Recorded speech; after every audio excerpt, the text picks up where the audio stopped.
facts. McDonald's is the world's largest chain of hamburger fast food restaurants. Right, enormous in America, of course, which is its home market. Also very, very big player in Europe, where they own most of their stores. And, of course, has cropped up in almost every single country in the world. In fact, there are only a handful of countries on the planet that do not have McDonald's. It's typically the same countries that don't have Coca-Cola. So it's like North Korea and one or two odd places like that. Market capitalization, $95.9 billion US dollars, PE of 23.5, dividend yield of 3.3. How does this stack up? Well, look, the share price of McDonald's, which we can bring up now, will reveal that it had a very good period from 2008 to 2011. And that was because it was really, you know, a recovery story. The US economy was depressed, Europe was in the doldrums, and people were trading down, like you were saying earlier.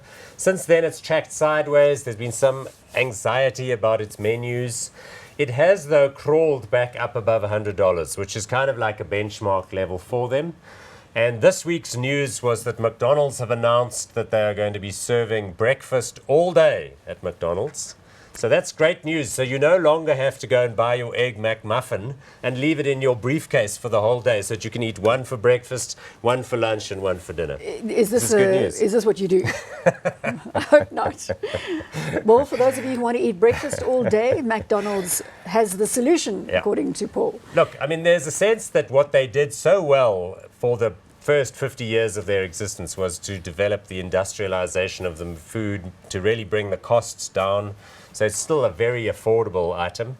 And I mean, a hamburger is a balanced meal. The question, of course, is whether or not they will be able to sustain their growth path and whether there aren't sort of gourmet fast better foods. options available that are perhaps competing heavily for consumers' attention. So in America currently, the two most dominant or at least rapidly growing brands are Shake Shack and Chipotle. Now, Shake Shack is like a very much smaller hamburger joint, but it's sort of delicious, I've seen organic it all meat. over Washington, DC. People being loving that, and so the price-to-earnings ratio of that company is very high, even though they've got 40 stores. Do you have stores. clients invested in the McDonald's theme? We used to in prior periods, but we don't currently have anymore. We've decided that it's time to move on, and that is not where the juice is going to be.